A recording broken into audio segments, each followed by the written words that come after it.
¿Cambias tu opinión respecto a va a haber una recesión? No, van a romper el sistema, van a cargarse la economía.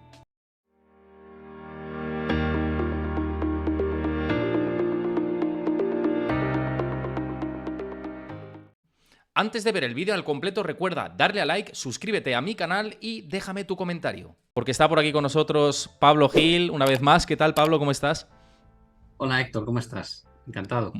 Muy bien, muy bien. Ya tenía ganas de charlar contigo porque se van acumulando las cosas en los mercados. La última vez estábamos con la negociación esta del techo de deuda, no sé si te acordarás, esa volatilidad que se creó, que ya en su momento también dijiste que si había acuerdo probablemente el mercado también tirase al alza y así ha terminado siendo. Incluso se ha pasado todavía más de frenada, han superado resistencias como si fuera mantequilla. Pero antes de ir al tema mercados, que sé que está mucha gente esperando lo que opinas y la charla que tengamos en relación a... Cuando hablo mercados parece que estamos centrándonos en SP500 en concreto, ese reduccionismo. Luego vamos a esto, ¿no? Pero luego hablaremos de esto, pero antes quería hablar un poco, repasar la situación de la economía de Estados Unidos. Las peticiones iniciales de desempleo están ya mostrando síntomas de cambio de tendencia, lo venimos anunciando durante los últimos tiempos. Mañana en mis redes, además, comparto un gráfico que he extraído de un informe de Morgan Stanley, de JP Morgan, perdón, que lo he estado ahí desnudando ese informe, y que dicen que en los niveles de repunte que hemos tenido de peticiones iniciales de desempleo coincide con épocas en las que efectivamente se confirma recesión económica. Lo que pasa es que hay un decalaje entre ese primer repunte tan fuerte a que llegue esa recesión económica. Hay más síntomas, pero luego hoy hemos conocido datos de construcción de viviendas, sorprendentemente han subido un 27% y se esperaba un descenso del 0,8%, nuevos permisos de vivienda. Y hay como señales contradictorias, ¿no? ¿Cómo ves la situación, sobre todo mercado laboral, la Fed también ahí diciendo que igual hay más subidas, más de una? Han pasado muchas cosas estos días. Bueno, creo que a lo mejor lo más sencillo es dejar una foto para que la gente entienda, porque yo creo que hay una incultura financiera, y perdonadme parte de la audiencia si os sentís ofendidos, pero hay una cultura financiera en España brutal, ¿no? No se sabe distinguir de el largo plazo del corto plazo, el trading de la inversión. eh, o sea, hay una especie de sensación de que puedes hablar a largo plazo, pero como a corto plazo no te dé la razón, te linchan, ¿no? Y yo voy a hacer, si me permites, una aclaración muy rápida. Yo publico, por ejemplo, todos los lunes la visión de mercados y luego el repaso al mercado en 60 minutos los viernes. Son dos seminarios de una hora cada uno, gratuitos, donde doy mi opinión sobre lo que va a pasar con todos los índices de la bolsa estadounidense, la bolsa europea, al menos el DAX y el IBEX, el Nikkei y la bolsa china, y así un montón de activos. Y cuando rompió 4.210 el SP, dijimos, se va a ir a 4.325. Y si rompe 4.325 se va a ir a 4.450, 4.625. Y es lo que ha ocurrido. Y dices, vale, ¿eso hace que la crítica a la situación económica desaparezca? Digo, no. ¿Por qué? Digo, pues porque una cosa es cómo nos posicionamos desde el punto de vista de corto plazo trading, donde están las oportunidades de estar expuesto al mercado durante unos días o incluso unas semanas, y lo otro es si tú quieres meter tu dinero a nivel patrimonial en la bolsa a estos niveles con el panorama que tienes para los próximos años. Son dos mundos distintos y la gente los mezcla. Y dices, vale, entonces, ¿has comprado a nivel trading el mercado? Digo, sí, he hecho operaciones, por supuesto. ¿Has comprado a nivel patrimonial el mercado? Digo, no. ¿Tienes una visión positiva en el corto plazo? Sí, mientras el DAX no pierda 15.700, creo que tiene muy buena pinta. Mientras el SP500 no pierda 4.170, creo que tiene muy buena pinta. Y las correcciones hacia esa zona, digo que hay que comprarlas con un stop ceñido. ¿Por qué?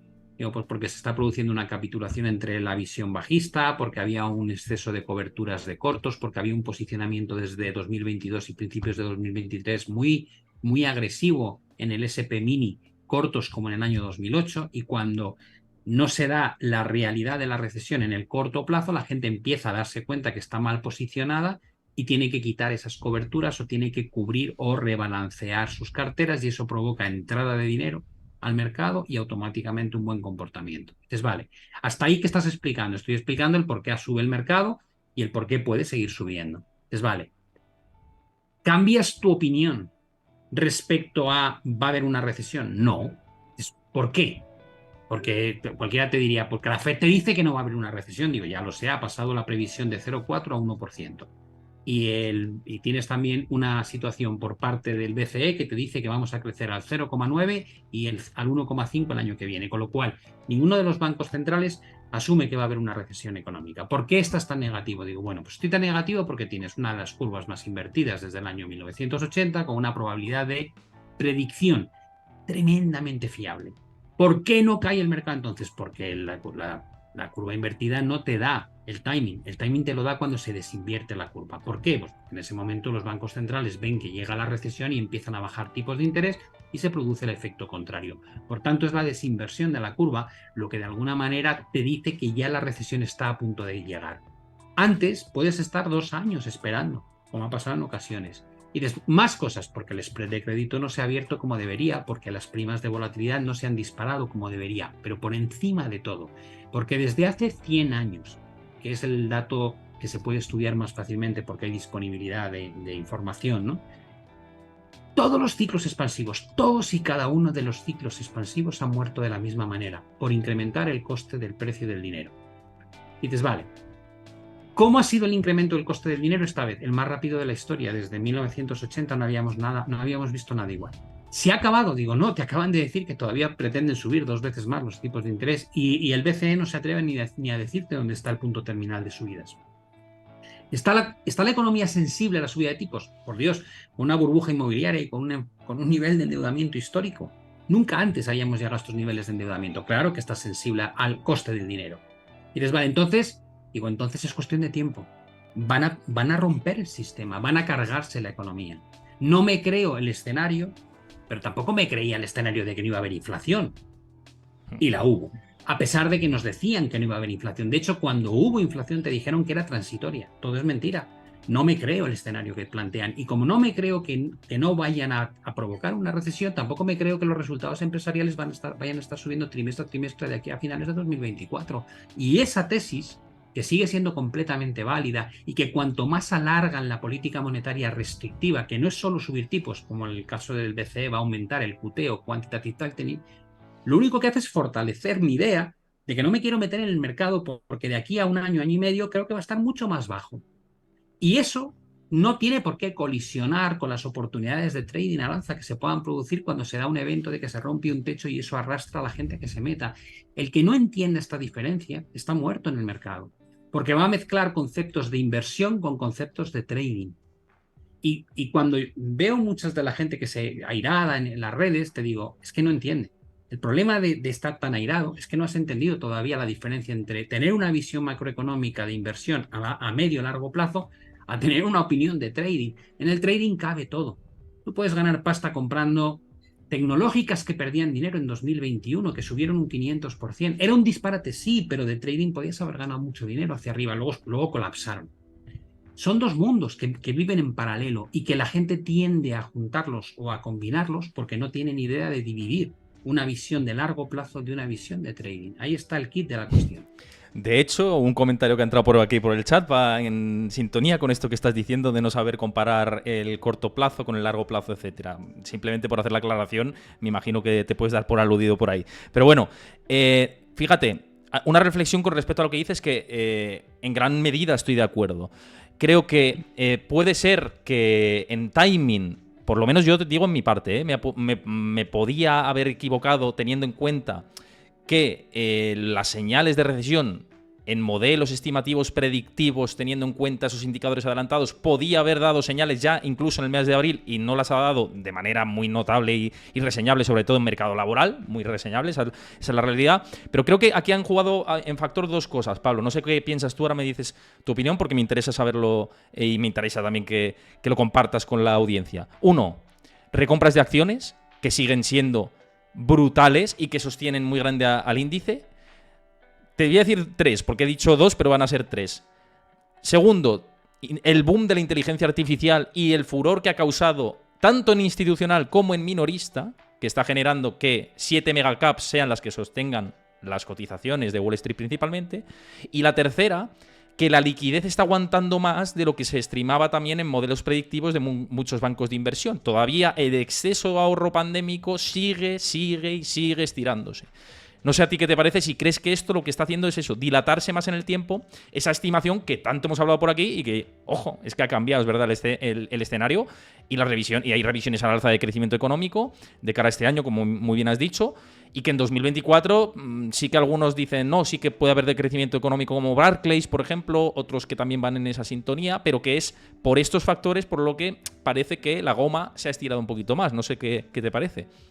Creo que son argumentos válidos. Creo que la recompra de acciones es un denominador común que sostiene a los mercados desde hace mucho tiempo. Desde el año 2014 ha supuesto como el 40% de la subida del S&P 500, se dice pronto, y cuando en Europa ha empezado a importarse esa conducta, ha cerrado gap respecto a Estados Unidos. Con lo cual creo que efectivamente es una dinámica que parecía probable que se abandonase y sin embargo da la sensación de que no, aunque no aporte nada de beneficio a la empresa, porque con los tipos de interés ya no le aporta nada, más o menos se calculaba que le podía obtener un 3 y pico por ciento de retorno esa práctica, pero no con los tipos de interés actuales.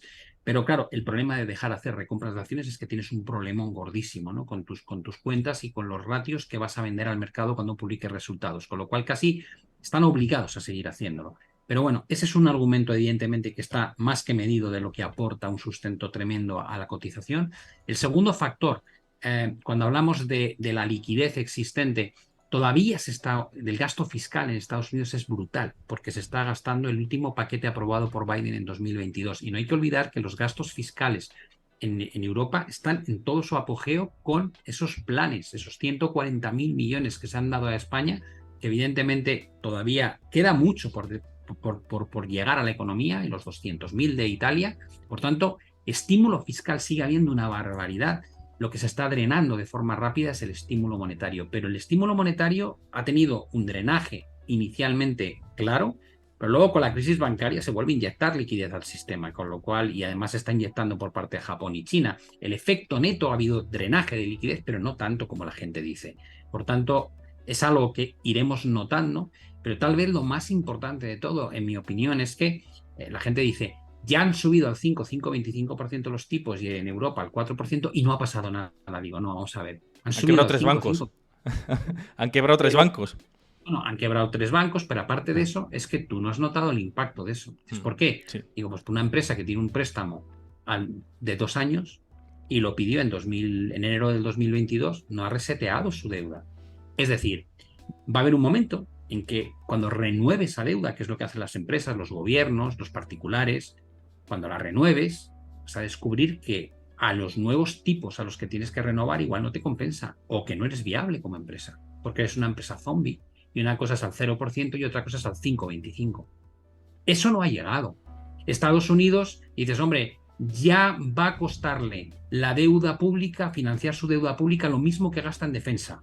¿Qué pasada? Te digo, pues ya verás cuando empiecen a vencer los bonos, no de 1 año y 2 años, que son los que a lo mejor han empezado a resetearse, pero casi los de 1 año solamente, y empiezan a vencer los de 2, 3, 4 y tengas que resetearlo estos niveles de deuda. Entonces vas a ver el impacto realmente de la política monetaria. ¿Por qué es tan distinto esta vez? Porque nunca habíamos subido las tasas de interés 525 puntos básicos en tan poco tiempo. Porque cuando antes hacías subidas 0,25 cada trimestre, que era lo que hicimos en 2018 y 2017, tardabas en ver el impacto de 2 puntos porcentuales 2 años. Pero es que ahora tienes que ver el impacto de 5 puntos porcentuales en 1 año. Con lo cual no te ha llegado el bofetón, pero te va a llegar, no te quepa la menor duda. Entonces, ¿qué ocurre? Dices, pues que tienes por un lado una bolsa de ahorro gigantesca que ha sido producto de unos programas de política fiscal expansiva sin precedentes, con un gasto fiscal todavía muy importante por parte de Estados Unidos y Europa, que da un apoyo, en un entorno donde el desempleo, que es lo normal, antes de una recesión siempre está en mínimos, pero genera un salario estable entre los trabajadores y por tanto una capacidad de consumo importante, y tienes un entorno en el que para mí es como ver a alguien que va tomando curvas con una moto a 200 por hora sin casco y como ve que no se cae, se crece. Y yo veo a los bancos centrales y cuando de repente suelta Powell, no subo ahora pero quedan 2 subidas, digo, ¿se han vuelto locos o qué? Pero si el problema de la inflación ya lo has conseguido controlar, pero mira el PPI, mira el coste de producción, si se está hundiendo. Pero no te das cuenta que ya lo que te queda es el movimiento residual, pero no estás viendo la renta, no estás viendo, o sea, alquileres y el precio de la vivienda, que eso va a llegarte con 7 meses de decalaje que ya lo tienes. Ya no tienes que seguir subiendo los tipos, pero van a seguir haciéndolo. ¿Qué va a provocar? Digo, lo mismo que hicieron con la inflación, solo que en otro campo, en la recesión. Con la inflación inyectaban, la economía ya crecía y seguían inyectando. Y decías, ¿pero qué haces, desgraciado? Deja de sacar programas fiscales. ¿No ves que la economía ya ha salido de la recesión y has metido un estímulo sin precedentes? Y a pesar de eso seguían. ¿Cuándo pararon? Jolín, teníamos la inflación en Estados Unidos al 9% cuando empezaron a quitar QE y empezar a subir tipos de interés. 9%. Y en Europa al 10%. Que te da una idea de cómo de lentos son reaccionando. Ahora, ¿qué pasa cuando reaccionan? Que llegan tan tarde que nos comemos 2 años de inflación histórica. Pues va a pasar lo mismo con el crecimiento económico. Va a haber un momento, lo que pasa es que va a llegar tarde y mucho más brutal de lo que estaba previsto. Porque van a seguir, porque te van a llevar los tipos al 4,5, 4,75 en Europa, te van a llevar los tipos al 5,5, 5,75 en Estados Unidos, que son exactamente los niveles que alcanzaron en 2008 y en el año 2000, antes de provocar las dos debacles financiera y de la burbuja.com. Con lo cual, lo ves, yo que llevo 40 años casi en el mercado, lo veo y digo, no me lo creo, es que lo vamos a hacer igual. Y en el 2007 se hablaba de soft landing, aterrizaje suave, no había nadie que hablase de recesión. El Fondo Monetario Internacional en 2007 dijo que probablemente el riesgo era que 7 u 8 economías del mundo entrasen en recesión, y entraron 188 economías. Por tanto, es como verlo, es como un déjà vu, ¿no? Dices, no me lo creo, otra vez. O sea, otra vez vamos a cometer exactamente el mismo error. Si estuviesen cautos, si te estuviesen diciendo Powell y Christine Lagarde, me da miedo, vamos a meter las economías en recesión, te diría, ahora me entran dudas, fíjate, porque van a ser como mucho más cuidadosos, van a reaccionar muy rápido, pero no. Te acaban de hacer una sensación de, no pasa nada, señores, no va a pasar nada en ninguno de los años. Hemos subido los tipos más que nunca, lo estamos combinando con la retirada de estímulo no cuantitativo más rápida de la historia a nivel global y no va a pasar nada. Y hombre, por favor, ¿quién se cree esa amiga? Te quería preguntar, por matizar con esta comparativa 2007-2008, me imagino que te refieres a el hecho de bajar la guardia, como se hizo en 2007-2008, no a la dimensión de que pueda ser una crisis financiera de ese tipo, o también crees que esta tensión puede trasladarse en esos términos. Yo creo que la van a liar parda, por usar un término así coloquial. ¿Por qué? Digo, pues porque el mundo nunca ha estado tan endeudado como está ahora, porque le has metido una barbaridad de restricción monetaria y no ves el efecto porque todavía estás con una balsa de lubricante de los estímulos previos que no se ha ido. Y eso te hace crecer. O sea, esto es como lo de meter la mano en el agua caliente, ¿no? Y dices, no está caliente, y le das más al grifo, ¿no? Le giras más la manilla y no sigue sin estar caliente, pero tú ya sabes que tarda en llegar desde la caldera a que salga por el chorro. Y cualquiera que tenga experiencia te diría, para, no sigas girando la manilla a la izquierda, porque cuando llegue el agua caliente te vas a escaldar. Y llega, efectivamente, lo llevan tan al extremo que cuando luego llega el agua caliente se queman. ¿Y cuál es la reacción del que no lo ha previsto? Mover la manilla al otro lado a tope. Y dices, vale, pero como no sale el agua fría todavía, siguen girando. Y dices, pero tío, vamos a ver, que te va a llegar el agua fría, tienes que esperar. Pero como no llega, siguen. Y cuando llega el agua fría, se congelan. Eso es lo que están haciendo los bancos centrales prácticamente desde hace mucho tiempo, pero muy en concreto desde la pandemia. Se produce el parón económico y meten un estímulo totalmente desmesurado. Y cuando llega la inflación, no la ven llegar, no lo regulan, no empiezan a retirar el estímulo en 2021. Siguen echando agua, siguen girando la llave, y siguen. Y cuando llega en 2022, la inflación ya les ha explotado en la cara. Ahora empiezan con la llave en otro sentido, a subir tipos, a retirar liquidez. Digo, pero vamos a ver, para, que te estás pasando otra vez. Pero como no ven efectos en la recesión económica todavía y no ven un problema, se crecen. Y dale más. Tú dale más, que no pasa nada. Y te digo, para cuando llegue, vas a encontrar con un problema de narices. Pero si esto es de lección de párvulos. Entonces me fascina, uno, que la gente no lo entienda, y me fascina que tíos como los bancos centrales no tengan un poquito más de sentido común. Pero bueno, después de lo que han hecho con la inflación y no ver venir que había un efecto monetario que habían provocado ellos mismos, pues ¿qué quieres que te diga? ¿No? Está claro que por temas políticos, no sé, no sabría explicarte. El fallo tan garrafal que han cometido me parece inaudito, cosa que no han cometido otros países en México. Yo me acuerdo que tuve la oportunidad de de hacer una entrevista al exgobernador del Banco Central de México en el año 2021 y ya estaba subiendo tipos de interés. Ya me dijo, no, es que es un problema. Y no han tenido los problemas de inflación que ha tenido Estados Unidos ni Europa. Una economía como la mexicana. Se han demostrado hasta qué punto son coherentes y reaccionan antes de que ocurra. Entonces te digo, está mal hecho, simplemente han actuado mal, como llevan actuando mal mucho tiempo, y provocarán una gordísima. Voy a ir a preguntas relacionadas con esto, porque estáis dejando muchas preguntas, no vamos a poder abordar todas, pero sí algunas de las que estáis diciendo. Antes de nada, os recuerdo, si estáis viendo este vídeo a través de mi canal de YouTube, que ya sabéis que subimos la charla entera a mi canal de YouTube, por favor, dejad vuestro like, dejad vuestro comentario, que os está pareciendo la charla, y suscribiros al canal si no lo habéis hecho, que siempre viene muy bien pues seguir creciendo en el proyecto si os gusta todo este proyecto. Quiero dar las gracias también a Laura Blockchain, que te has suscrito con Amazon Prime a mi canal de Twitch, así que muchísimas gracias por suscribirte, os animo a que os suscribáis y también que os incorporéis a mi comunidad de Discord, que somos más de 1.600 personas por ahí. Ahí comparto información en tiempo real, análisis, gráficos, debates, todo lo tenéis ahí a vuestra disposición. Tenéis el chat, tenéis el enlace que os deja Chris por el chat para que pinchéis y os unáis. Si no tenéis usuarios lo creáis y bueno, pues hacemos crecer todo esto. Y fíjate, en relación con esto que estábamos comentando antes de los bancos centrales, Pablo, Nomame nos pregunta por aquí por el chat, dice que si creemos que la Fed puede ver que la inflación se controla a final de año y puede reducir los tipos antes de causar una recesión. Creo que con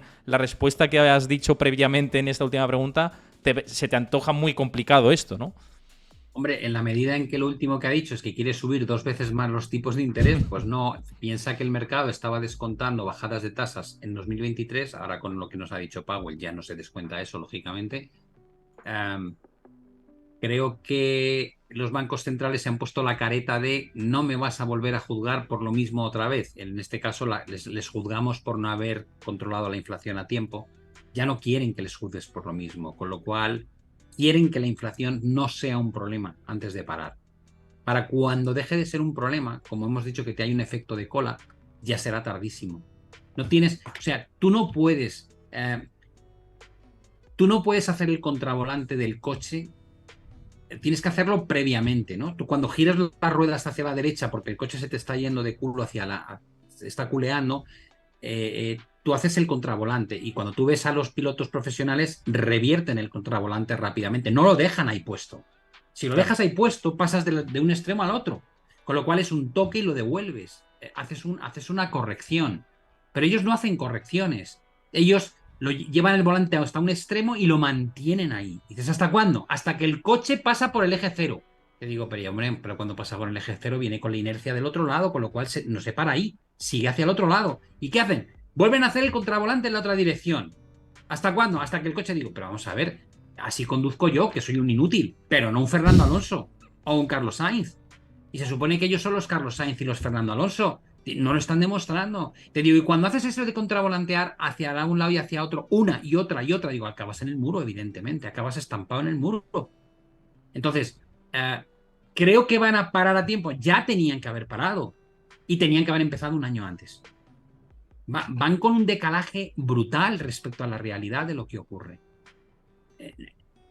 Y como no pueden ser juzgados por equivocarse, y aunque sea una pequeña probabilidad, si la inflación repuntase, aunque sea momentáneo, imagínate que el gas y el petróleo, por la razón que sea, la segunda parte del año, porque el invierno viene muy frío, se va para arriba. Y de repente la inflación general, que es la que mejor ha evolucionado a la baja, empieza a repuntar. Como no quieren ser juzgados por no haber luchado contra ese riesgo, se van a equivocar del otro lado. Prefieren equivocarse del otro lado. Porque además sí que saben cómo luchar contra una recesión. Contra la inflación está claro que no han sabido, pero contra la recesión sí lo saben. Vuelves a meter ahí estímulo fiscal, monetario, te vuelves a endeudar más, inundas de liquidez el sistema y acabas saliendo. Y encima tienen barra libre hasta 2025 con la deuda, con el último acuerdo, ¿no? O sea que ahí lo tienen claro, ¿no? ¿Es eso? O en Europa ya veremos, cuando haya que buscar, haya que volver a al compromiso fiscal, ¿no? Cuando tengamos que limitar el déficit y limitar la deuda pública o reducirlo un 1% cada año, ya veremos qué ocurre, ¿no? Porque ha sido algo que nos ha permitido vivir en esta especie de utopía donde puedes financiar el crecimiento con deuda, pero claro, cuando los países del norte que son más disciplinados te dicen, oye, ya, ha estado bien hacer esto durante el COVID y posteriormente al COVID un par de años, pero ya, en 2024 hay que volver. Tú dile a Italia que vuelva, que tiene una deuda sobre el PIB de 100, por encima de 150, o a España por encima de 110. Que, oye, que están hablando de que no va a ser el 60%, que a lo mejor es más alto, pero no dejas de tener que hacer una restricción brutal. Y esa restricción brutal solo puede venir de dos lados. Si tú quieres reducir la deuda y tienes el déficit que tienes, o ingresas más o tributas más. Es decir, o generas mayor crecimiento económico con los mismos impuestos, con lo cual ingresas más, o bien, si no creces más, la única opción es que te crujan a impuestos y recaudes más de las mismas empresas y ciudadanos que hay. Y eso drena consumo e inversión. No es una situación, o sea, el tema del endeudamiento es una situación, es una especie de problema futuro, pero que está ahí y que a lo mejor tiene una fecha 2024, que no es 2034. Y ya veremos cómo lidiamos con esto. Entonces, pero ya te digo, pero sin abrir todas las espitas, digamos, de problemas, porque siempre hay muchos problemas potenciales sobre la mesa, incluso en los mejores bull markets, ¿no? La realidad es que mi confianza en los bancos centrales hoy por hoy es 0%. Y lo que veo,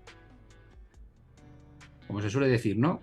Si parece un pato y tiene las plumas del pato y tiene el pico del pato y hace cuac, cuac, es que es un pato. Bueno, pues yo veo en el pato económico el nombre de recesión. Y mientras lo vea, no tengo ningún interés en meter mi patrimonio a largo plazo en bolsa, salvo la parte de China que siempre comento. Que luego hablaremos de China, sí. En lo demás, no. ¿Por qué? Porque creo que a largo plazo voy a tener oportunidades mucho mejores para comprar. A lo mejor consigo comprar la bolsa a 3.000 en Estados Unidos o por debajo. Lo creo firmemente. Y si te equivocas, pues como me he equivocado muchas veces, ¿qué problema hay? Pues se recoge cables, y yo siempre lo digo, no pasa nada. Claro, pues si una cartera no es estar largo o corto de SP, es inmobiliario, y es el oro, y es criptos, y es crowdfunding, y es deuda pública, es un montón de cosas. No es, de nuevo aquí llegamos a la incultura, el estar o no largo de IBEX o estar largo o no del SP, eso no es una cartera, eso es una posición. Si tu cartera de inversión es 100% metido o no metido en bolsa con todo tu patrimonio, no estás gestionando, estás apostando.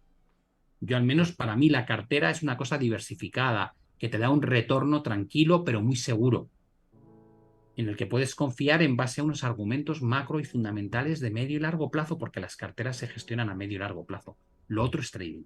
¿Vale? Entonces, que bueno, yo es como lo veo, pero no sé por qué la gente se enfada. Bueno, si se enfadan tienen dos cosas que hacer, enfadarse y desenfadarse. Esto es así, ¿no? Siempre es así. Mira, una pregunta de Manu Rujano, que es amigo del canal. Un abrazo, muchas gracias por preguntar. A los que estáis comentando por aquí también, muchísimas gracias. Y a los que vais siguiendo el canal también os lo agradezco. Dice, buenas tardes, Pablo, ¿no crees que la dureza en el discurso de la Fed es un farol? ¿Que ya en realidad saben que ya han llegado al tope de tipos y los van a mantener o bajar? ¿Qué opinas de esto? Aquí hay dos temas. No es tan importante que haya una o dos subidas más. Es mucho más importante que te dejen aquí los tipos, por lo que hemos hablado antes. Cada mes que te dejen aquí los tipos de interés va a tener un efecto de cola tremendo, tremendo. Si a mí me dijeses, ¿qué es peor? ¿Que suban 2 veces más los tipos y empiecen a bajarlos en enero de 2024 o que te mantengan los tipos aquí hasta mediados de 2024? Digo, que te mantengan los tipos hasta mediados de 2024, lógicamente. Peor que te suban un poco y luego te lo bajen rápidamente.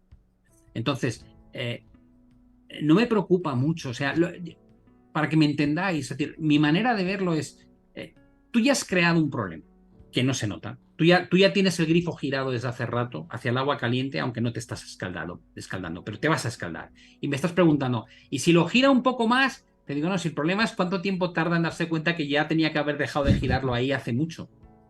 Y el último mensaje de Christine Lagarde y Powell es que no se han enterado de nada. Tanto si es un farol como si no es un farol.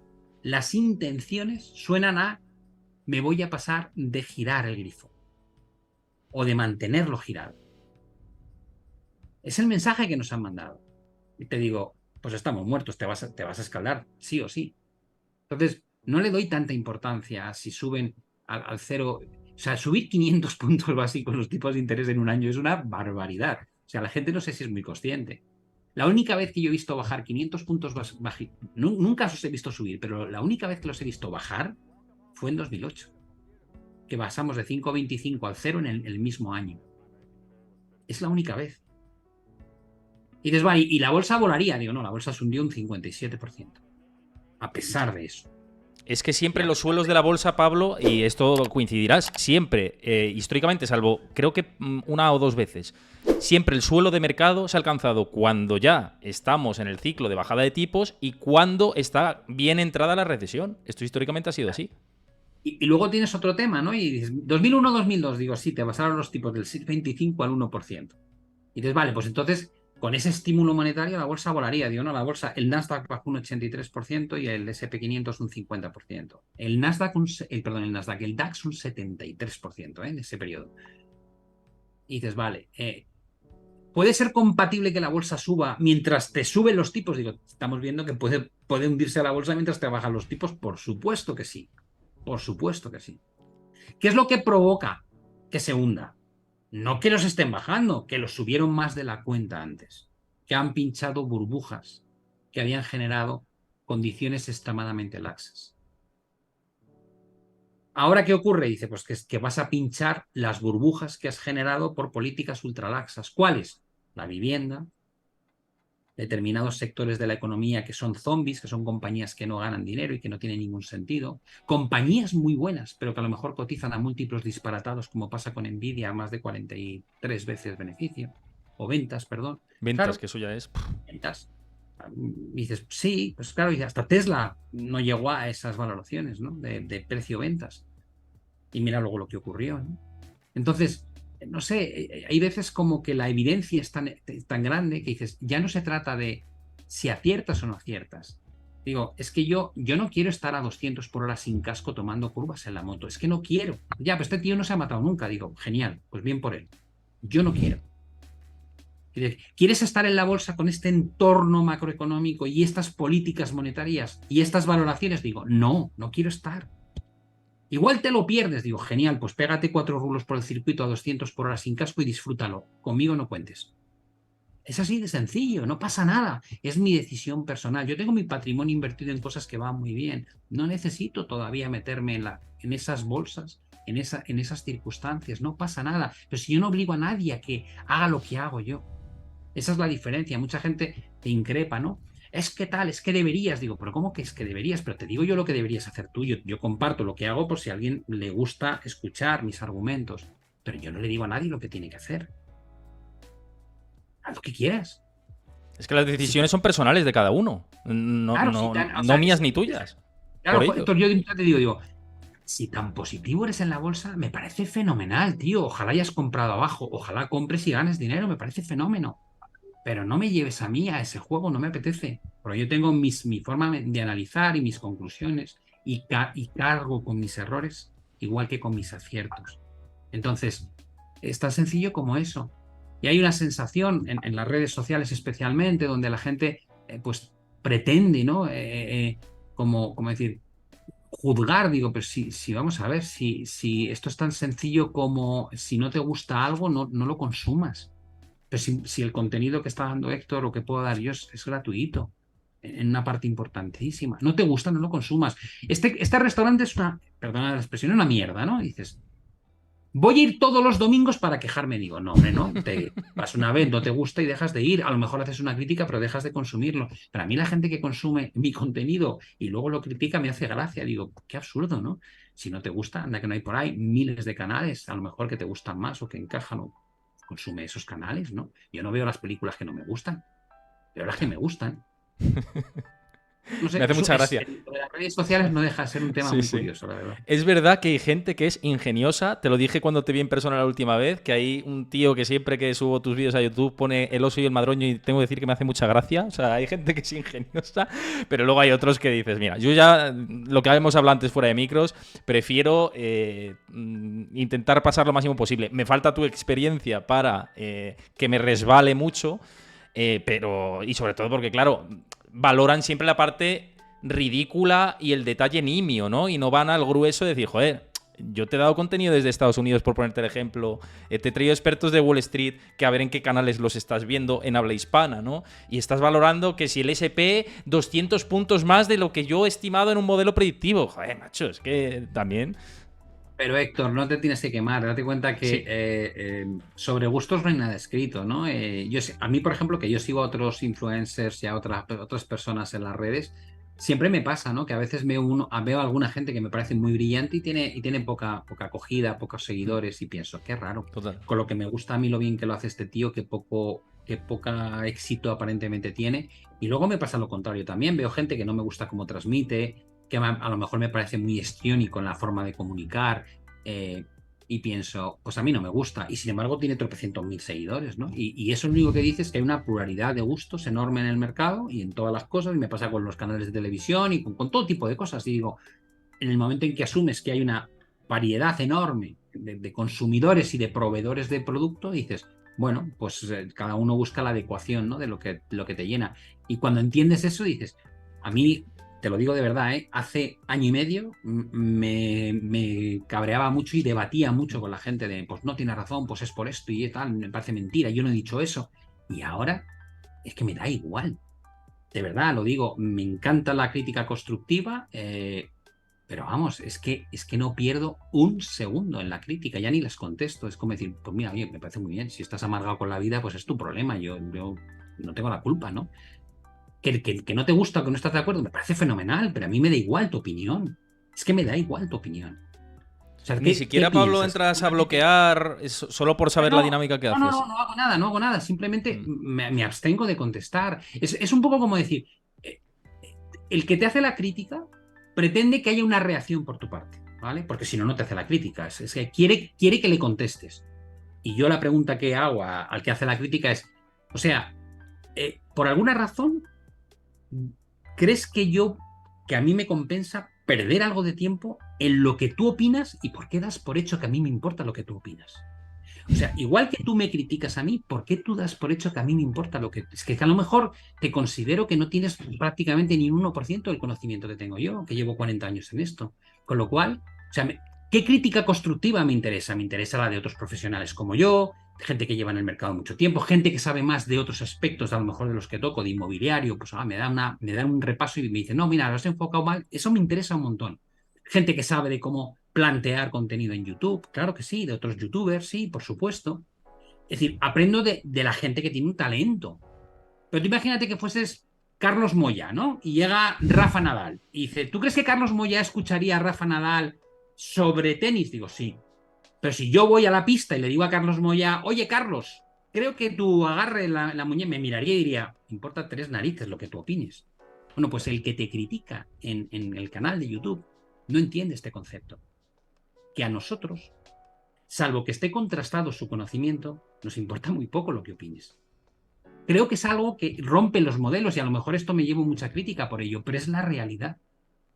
Es la realidad. Yo al menos puedo decir que estoy en un fondo de 500 millones de dólares. Sé los retornos que he dado. Sé que en 2002 fue premiado como el tercer mejor fondo a nivel internacional, que en 2009 sacó premio expansión al mejor fondo en España. Sé que he recibido premio al mejor analista técnico en 2022 y la mejor escuela de trading en 2019. Sé lo que soy, pero no sé lo que eres tú. Y Claro. mientras no me lo demuestres, tu crítica no vale nada. Esa es la cuestión. Pero eso es una cosa que parece que es un tabú decirlo. Te digo, hombre, ¿no? Hay que Yo decir las aplaudo cosas. eso. Yo te lo aplaudo eso, Pablo, ya lo sabes. Es así, yo te lo aplaudo.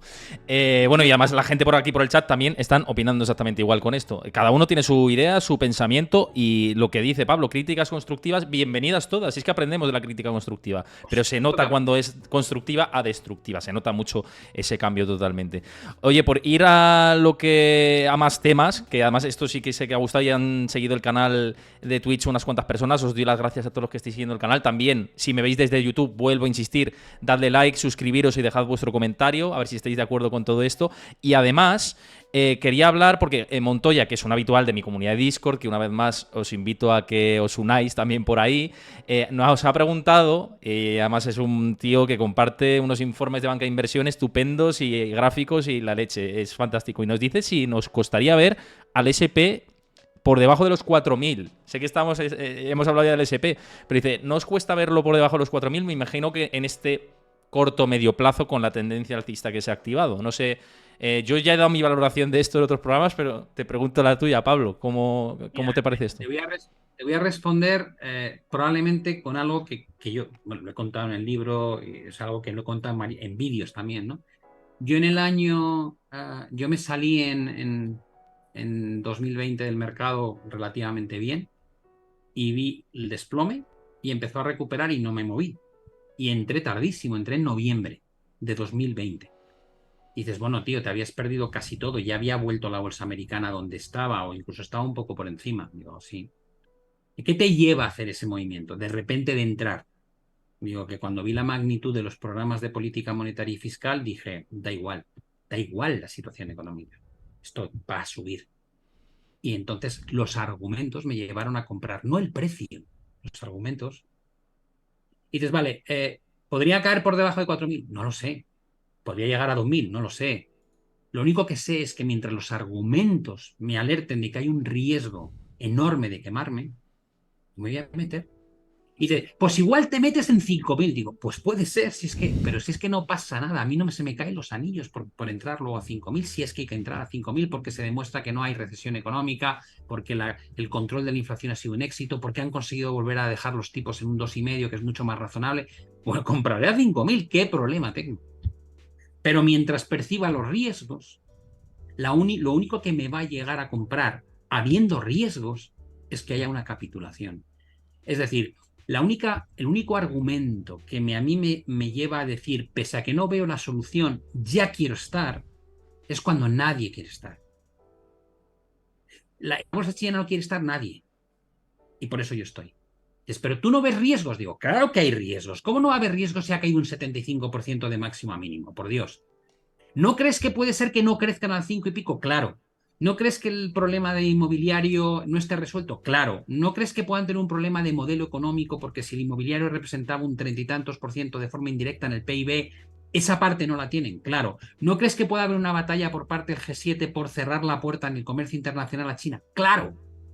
Claro que veo todos esos riesgos. Entonces, ¿por qué lo compras? Porque la bolsa está barata, porque no tienen problemas de inflación, porque han bajado los tipos de interés hoy 0,10, el otro día bajaron los tipos a un año, los tipos a 7 días. Me queda claro que están en política monetaria expansiva, cosa que no hace ninguna otra parte del mundo. Tienen capacidad de hacer política monetaria y fiscal expansiva, no solamente monetaria. Tienen tipos reales positivos, cosa que ningún otro país prácticamente los tiene, no de un 3,5%. Porque ha caído la valoración de los bancos a precios de 2009 de la banca estadounidense y porque es la segunda economía del mundo. Y porque lo que ha hecho China es una apuesta de modelo económico para adelantar a Estados Unidos y tiene como partners comerciales pues a la India, a Pakistán, a Brasil, a los BRICS. Y los BRICS en este momento tienen más PIB agregado que el G7. Y dices, ¿hay argumentos negativos? Sí, pero hay también muchos argumentos positivos y por medio de una capitulación que nadie quiere estar. Bueno, pues yo quiero estar ahí. No depende del precio, depende de las condiciones. ¿Cuándo voy a comprar la bolsa? Cuando las condiciones y digamos las condiciones monetarias y fiscales y de valoración me digan que tengo que entrar y no antes. Y mientras tanto, no voy a estar mordiéndome las uñas amargado de, ¡ay, se me escapa! No, estaré la mar de tranquilo esperando a ver si los argumentos generan el escenario que yo creo o no. Y si no lo hacen y desaparecen los argumentos negativos, no tendré ningún problema en entrar más tarde. Así invierte un inversor, en mi opinión. Es que, ¿Vale? Y lo que mezcla la gente es que los que van de trading, buscando el suelo, buscando ese momento de entrada justo, confunden esos criterios con la inversión. Y por eso se les raya la cabeza cuando dicen, es que ha subido un montón el Nasdaq un 30% arriba. Le digo, me parece muy bien, pues ojalá hayas comprado abajo. ¿Qué quieres que te diga? Es que son argumentos lo que estás comprando o vendiendo, nada más, no precio. Esta inversión es para los próximos 10 años. Tienes que estar cómodo con ella. Yo compro deuda al 4% porque creo que el problema de inflación se ha acabado ya. Que los tipos van a estar más bajos probablemente dentro de unos años. Y tener una rentabilidad de más de un 4% en un activo muy seguro, creo que es un chollo. Porque ajustado por volatilidad da mucho mejor retorno que la bolsa estadounidense. Ajustado por riesgo. Es que es Si eso lo es que te otro iba a decir concepto. eso. La renta fija, es que es lo que te iba a decir. Justo que cuando he hablado, sí que he seguido con tu discurso escuchándote, iba a decirte el tema de los bonos. Y las letras a un mes, por ejemplo, de Estados Unidos, o de a 3 meses, o a 9 meses. Es que es tremendo. Claro, pero aún cuando vas al corto plazo es una inversión que te dura poco, pero dices, yo me voy a más plazo, digo, tener una inversión a 10 años que te da más de un 4% de retorno, sin riesgo, con un riesgo limitadísimo, porque la llevas a vencimiento, porque es una inversión de largo plazo, no es una inversión de corto plazo. No pretendes ganarle dinero a la revalorización, sino llevarte los cupones, ¿vale? Que paga, y el principal de devolución al final. Jolín, ajustado por riesgo. Es una rentabilidad brutal comparada con la de la bolsa. El que no entienda eso tiene otro problema, porque no comparas. O sea, la gente dice, ¿cuál es el mejor fondo? ¿El que gana un 28 o el que gana un 8? Digo, me falta información. La gente, todo el mundo dice, el de 28. Digo, ¿te falta información? ¿Cuál es el riesgo del de 28? Perder un 50%. Digo, vale. ¿Y el que gana el 8? Nunca ha perdido. Digo, el del 8 es mucho mejor. Tiene un mucho mejor Sharpe ratio el del 8 que el del 28, hombre. Si no has llegado a ese concepto, estás muerto. Entonces tienes que poner en contexto las cosas. Tienes que saber medir el retorno de los activos por el riesgo que generan en tu cartera. A lo mejor no para trading, pero sí para invertir a medio o largo plazo. Y a partir de ahí, cuando empiezas a entender estos conceptos, de repente las cosas son cristalinas de dónde tienes que estar y dónde no tienes que estar. Y para mí en la bolsa no hay que estar todavía, de Yo forma creo genérica. queda claro y que has dicho antes, pues eso, que de forma táctica, haciendo trading, apuestas de ese corto plazo, otra cosa es estructural de largo plazo por cómo ves el esquema. Yo creo que la visión queda súper clara y nítida y quien no lo entienda, pues que se lo escuche otra vez, porque creo que queda claro. Quiero dar las gracias a Paduan por suscribirte al canal de Twitch. Muchísimas gracias a los que os habéis suscrito al canal de Twitch y los habéis seguido, que he visto varios seguimientos. Muchísimas gracias. Os invito a que, si os gusta este tipo de charlas, contenido económico, lo hacemos aquí todos los días, de lunes a viernes.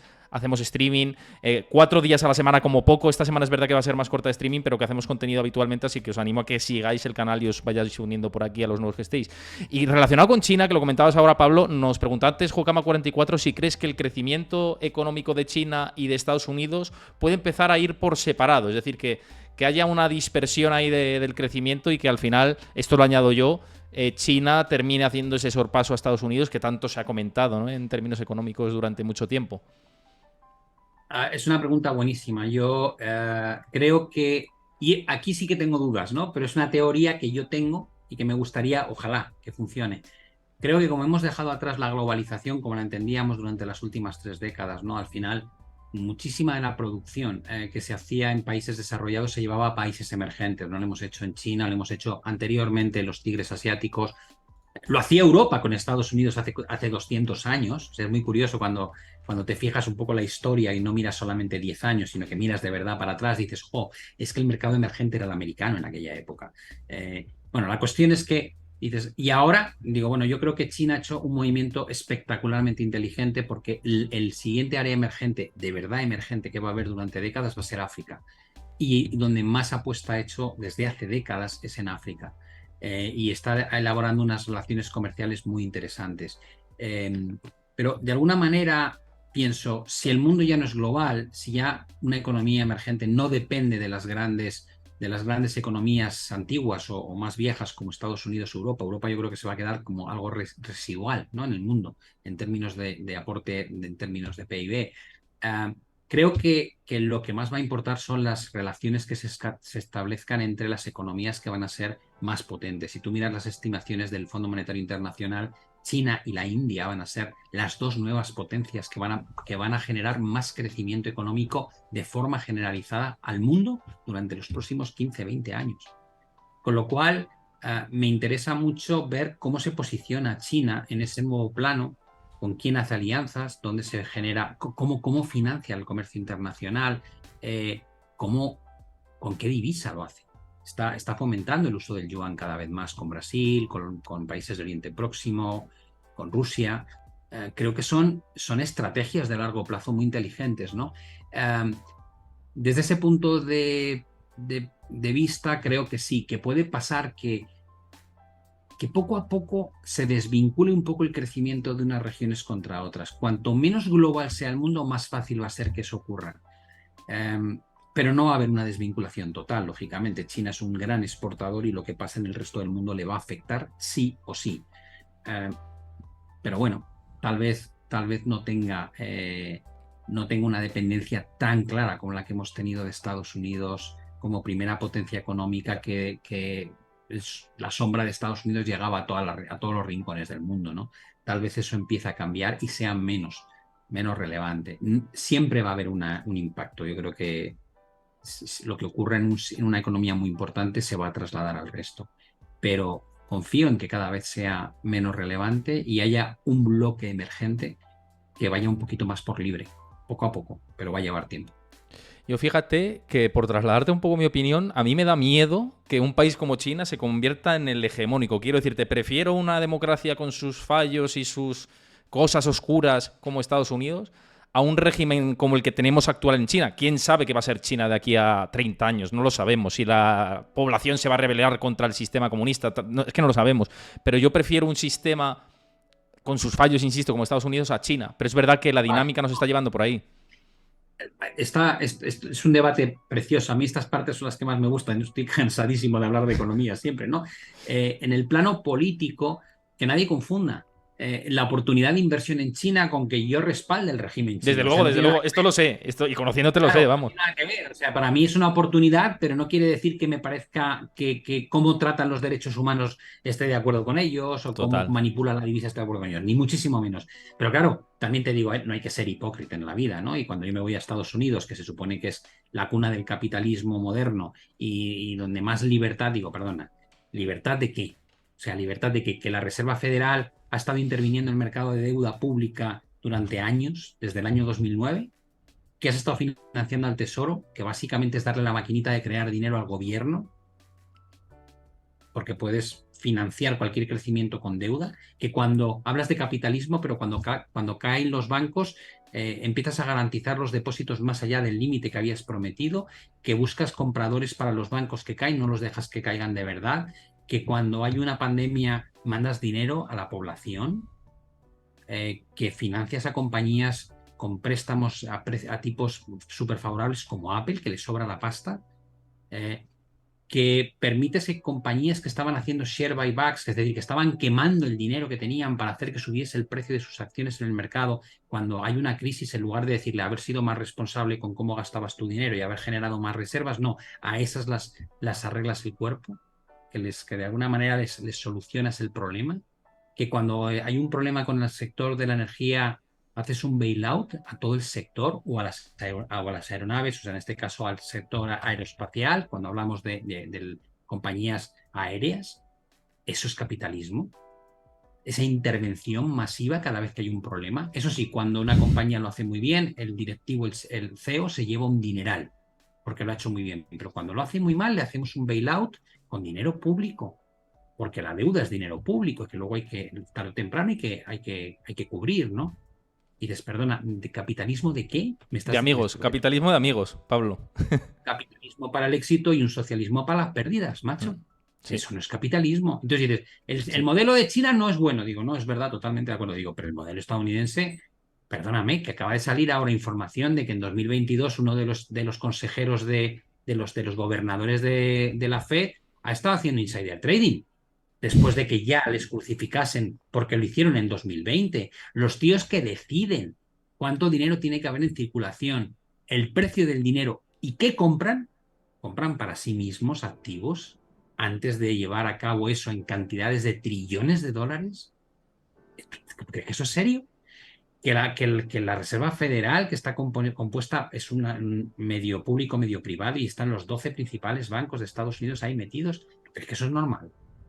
O sea, por eso digo que no hay que ser hipócrita. Si No, quieres desde luego ponerte que a criticar, te faltan horas del día, no. porque es de coña. Y mira lo que ha hecho Christine Lagarde con la deuda de los países periféricos. Por ejemplo, ¿no? Y dices, Sí. hombre, por favor, si se está financiando España e Italia al 100% de la deuda que han emitido. ¿Tú crees que eso es normal? ¿Tú crees que eso es de libre mercado? De libre poco tiene, la verdad. De libre tiene Claro, poco. De libre entonces tiene te poco. digo, no hay, es que hay muy poquitos modelos económicos actualmente que digas, me quito el sombrero, qué bien orquestados, qué bien gestionados. No es verdad. Entonces, bueno, sí, no es bueno, pero es que no creo que haya muchos que sean como para enmarcar, sinceramente. Claro, y estoy de acuerdo, y por eso decía, con sus fallos, su sistema poco idílico, la verdad, porque tiene fallos por todos los lados, y estoy completamente de acuerdo contigo. El hermetismo de China quizá también nos hace desconocer lo que tiene por dentro, en realidad. Igual conociéndolo mejor, podríamos valorar más ampliamente. Pero bueno, esto, como bien dices, que es un debate tan amplio que nos podemos tirar aquí horas divagando, filosofando y charlando, y seguramente estemos de acuerdo, ¿eh? O sea, porque además yo también a nivel personal veo mucha oportunidad en China. Estoy completamente de acuerdo. Y no solo China, en India también veo gran potencial. Lo que pasa es que hay que saber exactamente ahí dónde invertir. Esto no es recomendación ni nada absolutamente, pero sí que creo que ahí puede haber un potencial tremendo. A nivel personal lo veo. Pero, insisto, aquí seguramente nos tiramos charlando mucho. Y sí que quería hacerte una última pregunta antes de cerrar el directo, ya que hablamos de economías y hemos hablado de Europa, hemos hablado de todo. Tenemos aquí en España las elecciones a la puerta de la esquina. No te voy a preguntar por preferencias electorales, ni mucho menos, pero sí de la situación de España, porque hemos revisado el crecimiento. El Banco de España lo ha revisado al alza, 2,3% para este año. Parece que han ido las cosas algo mejor de lo que se esperaba. Ayer estuvieron por aquí Juan Ramón Rayo y José Carlos Díez en un debate y hablaban de esta situación que quizá viene también por la parte de la energía, que estaba estimado en unos precios que al final han sido inferiores y que ha determinado mucho que la economía pueda crecer más rápido. ¿Cómo ves en general la economía de España vinculado a todo esto que hemos hablado de la deuda, del Banco Central Europeo, de que aquí vemos las terrazas llenas, que lo comentamos mucho, de que la temporada turística seguramente vaya como un tiro? ¿Nos estamos olvidando quizá de que estamos gastando sin pensar en que, cuidado, que tenemos que tener un poquito de conocimiento? Bueno, yo creo que aquí has tocado también muchos temas interesantísimos, ¿no? Yo creo que la pandemia nos ha llevado a abrazar el carpe diem, ¿no? Yo lo veo con amigos y con familiares, ¿no? Digo, no sé, os veo como muy de que me quiten lo bailado, macho. Después de los últimos 3 años, yo ahora ya gestionaré el problema cuando llegue. Un poco esa mentalidad, ¿no? Y digo, tú te sabes la anécdota de la hormiga y la cigarra, Y de la ¿no? cigarra, sí. Y se reían, ¿no? Y se ríen y tal. Digo, no, no, es que me parece alucinante. Eh, Porque el problema no es ya gestionaré, es que cuando luego llega el problema gordo, la gente sale a la calle y te dice que me lo arreglen. Y digo, ¿cómo que te lo arreglen? Sí, sí, que pongan techo a la comida, que pongan techo a la gasolina, que pongan techo al gas, eh, que me financien mi estilo de vida. Y digo, que no funciona así o no debería funcionar así. Te digo, a lo mejor es que yo con mis hijos aplico esto, ¿no? Hay veces que me dicen, "Joder, es que está todo carísimo y tal y cual". Digo, pues no te vayas de vacaciones. Y me miran totalmente anonadados, ¿no? Me dicen, ¿qué? Digo, Qué tienes un egoísta iPhone, eres, ¿no? llevas un iPhone, llevas un iPhone 12 o 14, no sé cuál es el modelo. ¿Me estás contando? Hay teléfonos por 100 pavos. Llevas uno de 1000 y te estás quejando de qué. Ahí veo una etiqueta de marca en tu ropa. No te has ido a comprar en cualquier lado barato, tiene etiqueta. Pero eso sí, está todo carísimo, los hoteles, no sé qué, tal y cual. Digo, lo quieres todo. Quieres la ropa de marca, quieres el móvil de tal, quieres un horario de 8 horas solo porque tu vida importa mucho y no solamente hay que trabajar en la vida. Pero luego quieres las vacaciones, quieres el coche. Pero es que lo quieres todo. Y yo cuando empezaba, y nuestra cultura, de mi época, yo creo que la cultura era, pues hay momentos en que da para tener de todo y hay momentos en que no. Y desde ya que aprendes a vivir la vida sin tener ciertos privilegios y no ser un amargado. No pasa nada. Ya me iré de vacaciones el año próximo. No es un derecho que digas a muerte con esto. Digo, pues dependerá si te lo has currado, si te ha salido bien y qué oportunidades te da la vida, ¿no? Pues depende. Yo tengo una sensación de que se nos ha olvidado sufrir. Y yo me acuerdo, por ejemplo, cuando yo me quería independizar, me decían, pero yo quiero un chalet. Y me decía mi padre, vale, pues te tendrás que ir a Villalba. En aquella época, hablamos de hace 50 años, Villalba era como, vamos, irte, como si yo le digo a alguien, vete a Ciudad Real ahora. Y me decía, claro, hijo, si no te da el dinero, tendrás que irte a 1 hora de coche, a 1 hora y media, que ahí son más baratos los precios. Pero ahora es, lo quiero cerca, lo quiero bien, lo quiero todo. Y digo, si es que nunca ha sido así. No sé por qué nos hemos metido en esta dinámica de pensar que uno tiene acceso o derecho a acceder a todo. Digo, no, las cosas hay que currárselas. hay que trabajar. Y yo digo, mis hijos, es que ya ha pasado más de 8 horas. Digo, yo dedico 12 horas a mi curro todos los días. 12 horas. ¿Cómo has llegado a escribir el libro, sacar el curso, estar en las redes sociales, hacer los seminarios? Currando como un loco. No hay, no hay otro camino. Sí, porque esto yo creo que también trae otro debate, que es el tema de la productividad. Que ayer también lo hablamos con José Carlos y Rayo, y tenemos un problema gigante con el tema de la productividad. Hablando de las horas, que yo creo que. Y la inteligencia artificial seguramente nos ayude, ¿no? En esto. Pero mira, Héctor, aquí es un tema. Yo no digo que la gente tenga que currar 12 horas, pero digo, si lo quieres todo, normalmente o Sí. trabajas 12 horas o no lo Exacto, consigues. exacto, sí, sí. Y tienes la opción de trabajar 8, porque yo no soy quien para decirte que trabajes 12 horas, pero si trabajas 8 y haces el Pero mínimo, adáptate. Mm, lo normal es que llegues a donde llegues. claro. Asúmelo, es tu decisión, pero lo que no puedes hacer es querer trabajar 8 horas y tenerlo todo, porque eso normalmente no funciona. Es así. Y en España dices, ¿cuál es el panorama económico? Para mí, dices, vamos a tener un año muy bueno porque lo que está caliente es el sector servicios, de lo cual nosotros chupamos muchísimo porque el turismo para nosotros es vital, ¿no? Y está tremendamente caliente. Y el sector manufacturero, del cual dependemos mucho menos, es el que está frío, frío, frío. Lo decía hasta Christine Lagarde. Y dices, vale, ¿cómo nos va a afectar? Digo, no nos va a afectar mal porque tenemos mucho peso en lo que está tirando con mucha fuerza. Con lo cual, dices, ¿crees que es viable que crezcamos más de lo que inicialmente decía el gobierno y como dice Banco España? Sí. Sí, cuando yo me quejo de los datos de España es que lo que nadie te dice es que éramos el único país que no habíamos llegado a niveles pre-COVID. Es decir, que nos cuentan la película de esto. Yo siempre pongo esta metáfora que a lo mejor ya para cerrar te viene bien. Es como decir, tú escuchas al gobierno, por ejemplo, y te dice, los últimos 100 metros hemos sido más rápidos que Alemania, Francia, Italia, Países Bajos e incluso Estados Unidos. Te digo, es verdad. Se te ha olvidado decir que somos los últimos en la carrera. Es decir, que la carrera era 5 vueltas, todos han llegado ya, y nosotros aún no hemos llegado. Pero eso sí, los últimos 100 metros los hemos hecho más rápidos que ninguno. Pero está fuera de contexto. Si todos han alcanzado niveles pre-COVID y tú no, tu economía ha sido una castaña durante los últimos 3 años. ¿Que ahora lo está haciendo mejor? Sí, pero no lo saques de contexto. Cuéntalo de verdad. No me cuentes que crecemos más que Alemania, que eso es muy engañoso. Sí, ahora sí, pero Alemania recuperó niveles pre-COVID hace ya un montón de tiempo y tú no. Entonces, es un poco cómo muestras los datos. Y el público está consumiendo datos. Es como cuando te dicen lo de la inflación ha bajado. Te digo, no, no ha bajado, sube más despacio. La manía de cómo lo cuentas. Te digo, hombre, hay que ser un poco riguroso, ¿no? Y yo contra eso sí soy agresivo, ¿no? Cuando veo a alguien que cuenta mal el dato, sí que salto y digo, no es cierto, eso no es verdad. Y ahí sí que creo que hay que hacer una queja, porque se lo está vendiendo a un público que no sabe distinguir entre el mensaje correcto y el mensaje engañoso. Pero yo sí creo que España este año lo va a hacer mejor que el resto, gracias sobre todo al sector servicios. Claro que sí. Otra cosa será cuando empecemos a devolver las ayudas públicas, cuando en 2024 tengamos que reducir la deuda y el déficit público, las vamos a pasar canutas. Pero este año creo que vamos a tener un año mejor que el resto. Otra cosa es a partir de 2024. Ya veremos, ¿no? Eso lo hablaremos, lo iremos hablando por aquí seguro. Mira, Manu Rujano, que antes ha hecho la pregunta, dice, me alegra ver que Pablo comparte mi jornada laboral. Pablo comparte la tuya y la mía también, que estamos aquí, echamos más horas que un reloj trabajando. Esa es la Ocurro realidad. los fines de semana. Es que por eso te digo que me alucina.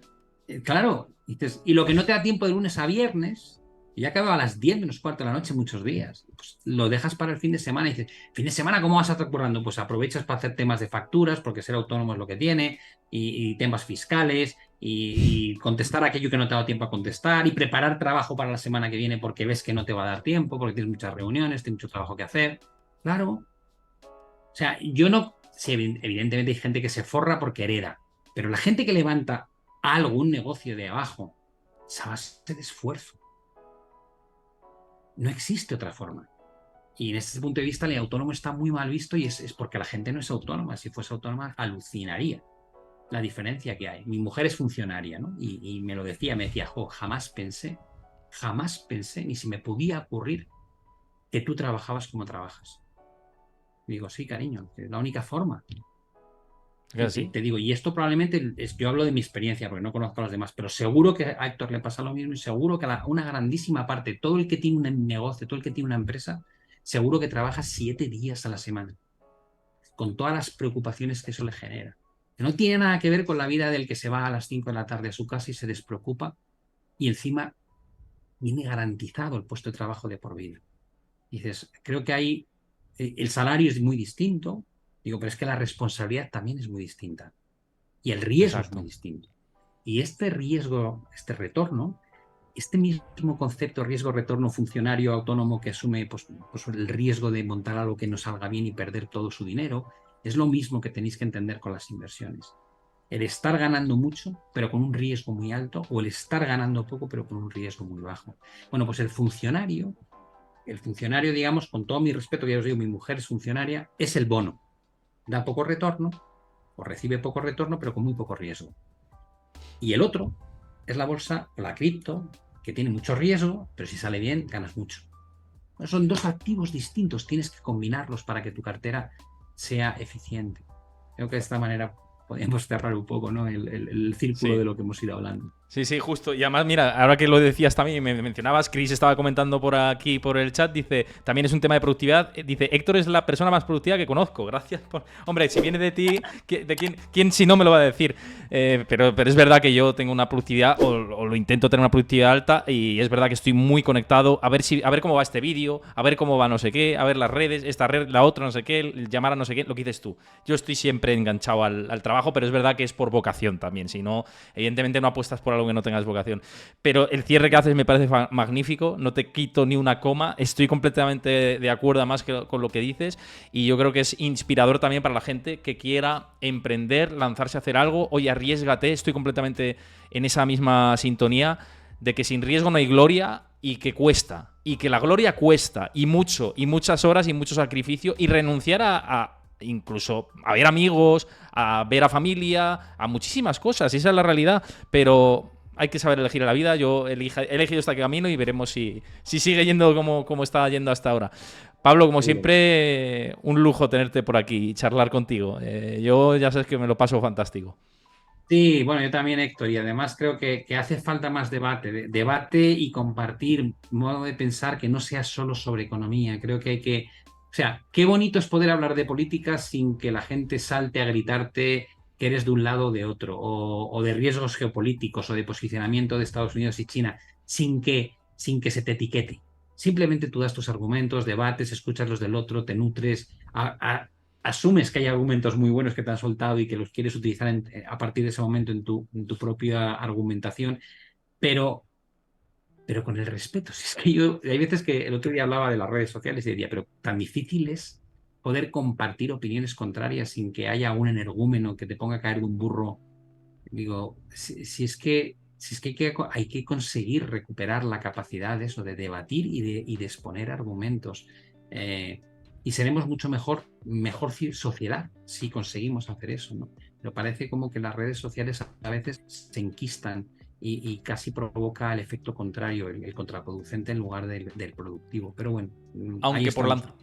Sí, exacto. Y te iba a hacer un apunte que es verdad, porque alguna vez que me he quejado de la situación y demás, han saltado mucha gente que nos sigue, tanto a ti como a mí, dando su apoyo, dando el ánimo, criticando Sí, lo incluso sé. constructivamente, y son muy mayoritarios. Esto hay que decirlo, lo que pasa es que es verdad que es la mayoría silenciosa en muchas ocasiones, y eso es cierto, pero es que totalmente con esto que dices. Bueno, Pablo, nos vemos pronto. Ahora, bueno, nos quedamos en un momentito en privado nada más. Simplemente os digo, y también para quien lo sepa y quien esté viendo esto en directo ahora o lo vea a posteriori, mañana voy a tener un webinar en directo en LinkedIn, en la red profesional más importante. Voy a dar una charla sobre la creación de contenido, que tanto estamos hablando ahora Pablo Gil y yo, a las 4:30 de la tarde. Después haré el programa por aquí por Twitch. Una vez que termine, será sobre en torno a 5:15. Empezaremos el directo. Va a ser más cortito mañana, yo os aviso, pero ir a LinkedIn mañana, donde me van a hacer una entrevista. Voy a hablar de la creación de contenido, de cómo combinar el periodismo con esto, y bueno, yo intentaré que sea interesante. Luego ya está en vosotros en juzgarlo, pero bueno, ahí lo dejamos. Nos vemos mañana por aquí, en torno a 5:15 de la tarde. Os avisaré cuando esté en directo en mi canal de Discord, en mis redes sociales. Estad pendientes, os iré informando, y antes en el webinar de LinkedIn. Lo dicho, nos vemos mañana. Un abrazo, Pablo, y un abrazo a todos. A toda la audiencia. Hasta luego. Chao.